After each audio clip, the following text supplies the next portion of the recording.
Wow! Ang hirap naman ng tanong. Wala na akong maisip yatang gano'n na. Si Judas? Sorry, wala ako na-encounter na mga, na showbiz personality o kaibigan sa showbiz na traidor. Well, kumpara sa ibang mga kamarites nating host, sila talaga super tagal na sila. Ako, hindi naman ako ganun katagal. Pero dun sa maiksing panahon na nasa entertainment industry ako, wala naman akong na-encounter na Judas. Kasi patalikod sila kung mag-taksil, hindi nila pinapublic, hindi kaya naman ni Jesus at ni Judas na parang, di ba, sa tingin ng mga apostoles, di ba, nakatingin sa kanya niya. Ang hirap. Ang hirap naman. Parang ayoko sagutin yan. Charot! Hindi, ano lang. Sagot lang. Trivial.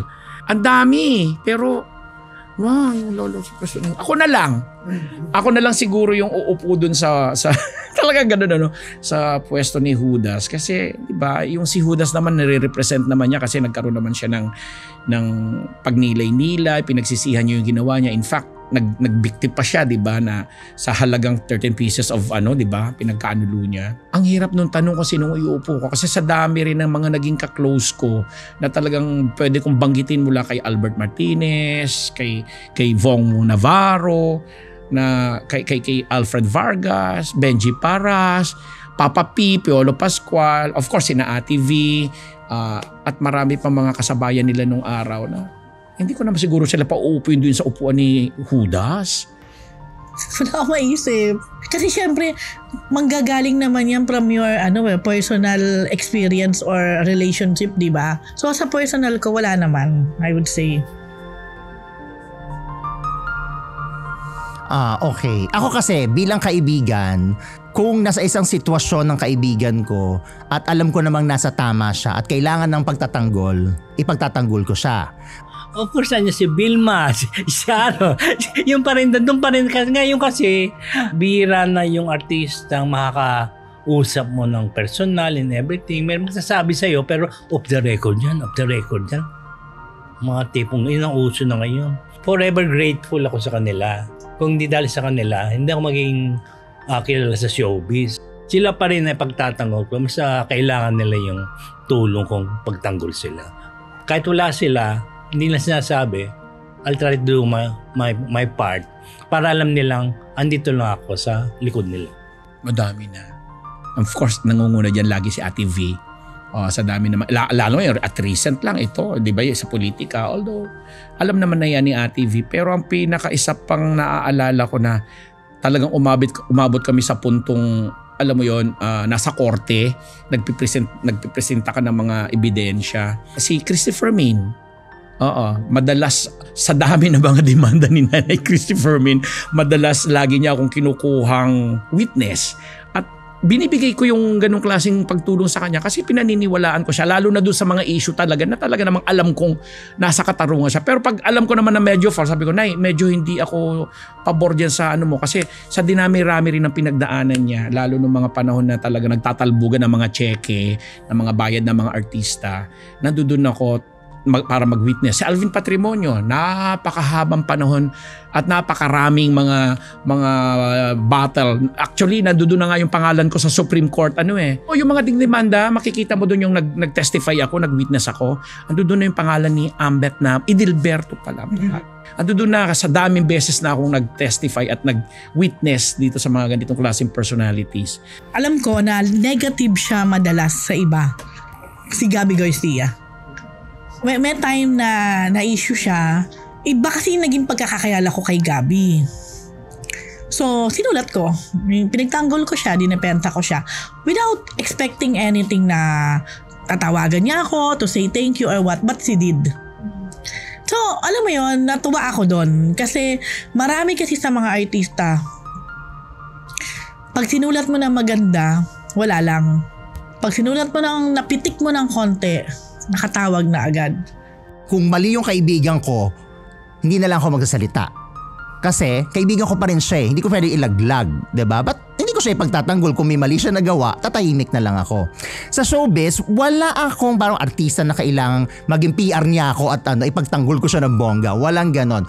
Pero kapag may mga issue ako na nire-report, the best thing that I can really do is to be fair. Ay, grabe, oo. Kakaiyak naman yung tanong.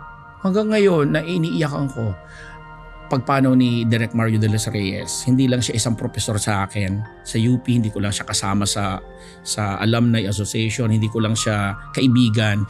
Talagang mentor ko siya. Kaya nung nabalitaan ko na pumanaw din siya, hindi ako makatulog. Hindi ako makareact. Parang hirap akong tanggapin. Kasi recent lang yun. Sila 5 years ago, 6 years. Bago mag-pandemic yun eh. That was Good Friday. Natatandaan ko pa. Nagre-ready ako going to church for the 7 last word. Tapos bigla may nag-message sa akin. Sabi, si Rico patay na daw. Sabi ko, Rico yan.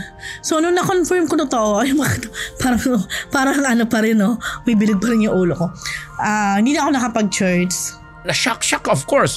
Tapos naalala ko pa yung makeup artist namin, kaibigan ko si Burns Dumlao, na yun ang nag-makeup. Sinama pa niya ako nang dinala na dito yung bangkay para, tapos siya ang kinumission ng ABS-CBN para make-upan. Tapos tawan-tawa pa ako doon sa ano niya. Kasi nandoon ako, nakatingin ako. Siguro kung may camera na ako, may telepono na ako, nang binivideo ko yun eh. Tapos sabi niya talaga kay Rico yan, Rico, parang normal lang, Rico, look up sa sky. Gumaganon siya kasi mini-make-upan niya. Pero ako, ang pakiramdam ko that time, sabi ko, nakakagulat kasi superstar si Rico yan that time. Ano siya, ako halos nag-uumpisa pa lang ang karera ko nun sa teleradyo. Hindi pa nga teleradyo, sa radio, sa DZMM. 2002 yan eh. Parang gusto ko right that moment lumuwas ng Manila kasi I was in Bataan. Pero wala pa siya nun eh kasi di ba galing Palawan. Sobra ako naapektuhan doon. Kasi malapit si Rico sa akin. Although, hindi naman kasi ako yung tipo ng mga press na lagi magkasabi na alaga ko yan o ano ko yan or what ko yan. But si Rico, I think we have this personal, hindi yung relationship na ano yung alam mo yung meron kayong pagkakaintindihan. Nagkita kami ni Rico sa hallway ng ABS-CBN. And Rico was with Claudine. Si Rico, alam ko, meron siyang medyo natitipuhan na isa pang actress at that time. Yung actress na to, medyo malapit sa akin. At alam ko na dinalaw niya once, siguro yung trying to know pa lang, ganon. So I asked Rico, what happened? Sabi niya sa akin, Rose, let's talk. After, yung siguro a month nga, hindi kami nagkita, walang chance. Then mababalitaan ko yon. So parang feeling ko ako ay mayroon pa kami pag-uusapan. Alam din naman ng mga taong nakapaligid kay Rico noon what's the truth. Siyempre si Mother Lily. Kasi malaking tulong din sa akin yan. Diba? Away-bati kami niyan pero still nung namatay siya, nalungkot din ako. Diba?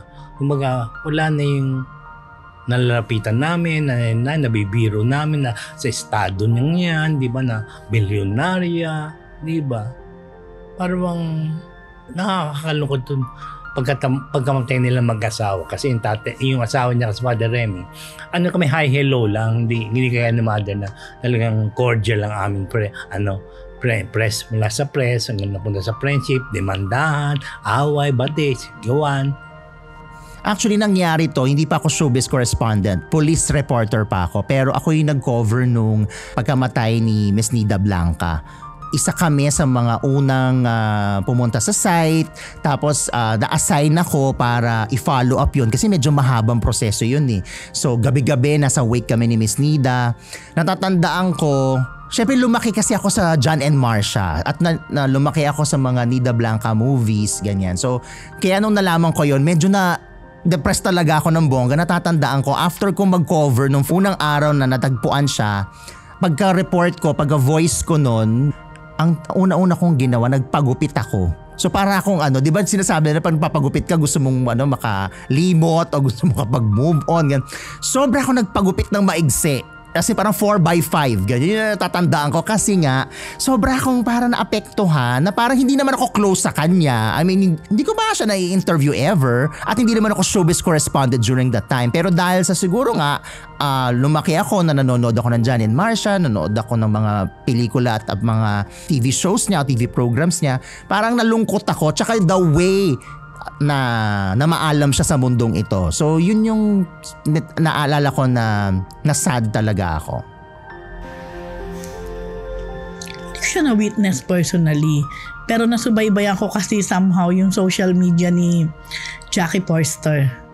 Ilang taon din yon na para siyang trying hard as a mom to win the love again of her two boys, si Kobe at saka si Andre.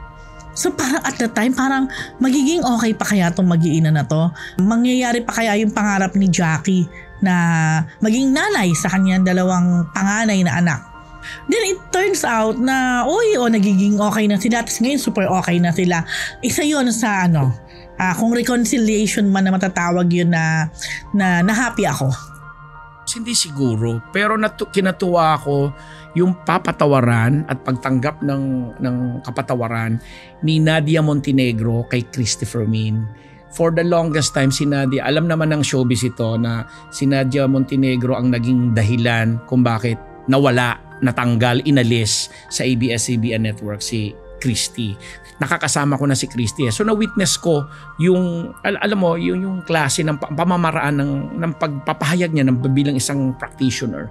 And ako naman, naging kaibigan ko rin naman si Nadia. In fact, naging kapitbahay ko siya dito sa may Antipolo. Tama yung mga binalita ni Christy that time eh. Ito yung tungkol dun sa naging anak ni Nadia Montenegro kay Baron Geisler.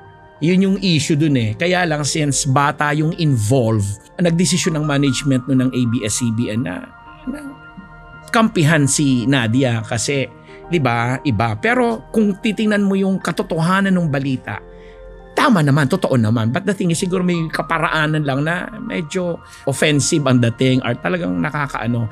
At kaya natuwa ako, recent lang to mga 2-3 years ago, nung nabuksan uli ang communication sa kanila. Hindi ko alam kung sinong involved na tao, pero nagkakwento sa akin ni Chris at nagkakwento rin sa akin ni Nadia na ganun ang nangyari sa kanila. Hindi man sila naging best of friends after that, pero napaka-genuine talaga nung nangyaring tinanggap ni Christy yung paghingi ng apology ni Nadia, at tinanggap din naman ni Nadia yung paghingi rin ng kapatawaran ng isang Christopher Min. Tuwang-tuwa ako nung malaman ko yun at nang nasaksihan ko yun. Siyempre, magdasal kayo, alalahanin ninyo, di ba? Hindi lang naman kayo naghihirap, marami rin naghihirap. Si Jesus nga naghihirap, pero pa rin, ginawa rin ng lahat para sa ating lahat. Pray, alamin ninyo yung kahulugan ng Holy Week at ano man ito mga challenges, pagsubok, problema, fear na pinagdaraanan ninyo, tatapos din yan. Basta mahalaga magkaroon kayo ng peace of mind, lalo itong Holy Week. Sana hindi lang siya for 1 week. Nagiging kahit pa paano quote and quote holy tayo, or sabi nga natin na parang nagiging mabait tayo. Sana for the rest of our lives lagi nating isa puso kung ano yung meaning talaga ng Holy Week, kung saan binigay ni Lord yung life niya para sa atin, para sa ating mga kasalanan, saka kung bakit eto tayo ngayon. Sana lahat tayo lagi nating iisipin kung ano yung ibinigay sa atin ni Lord, kung paano niya tayo pinatawad para tayo din sa mga nagkakasala sa atin, ganun din ang gawin natin. Buksan ang puso at pairalin yung kabutihan. Mahirap gawin kasi mga tao likas na makasalanan, likas na marites. Pero dito bilang marites po, yun lang, hanggang doon lang dapat. Huwag nang siniseryoso, huwag nang pinalalalim, at hindi na dapat ini-involve or sinasangkot, lalo na yung mga taong wala namang koneksyon sa mga pinag-uusapan natin. Oras na para maging tahimik tayo, 'di ba? Hindi man natin ma-achieve araw-araw dahil sabi ko nga sa inyo, Holy Week ngayon hindi na katulad nung bata ako na talagang silence of the lambs, talagang tahimik, talagang may reflection. Pero magbigay tayo ng panahon para maging tahimik at pasalamat sa grasya at mag-reflect sa mga bagay-bagay. Medyo masyadong showbiz yan, pero totoo naman yan. Reflection and yung silence, paminsan-minsan, it's good for the soul. Ganon.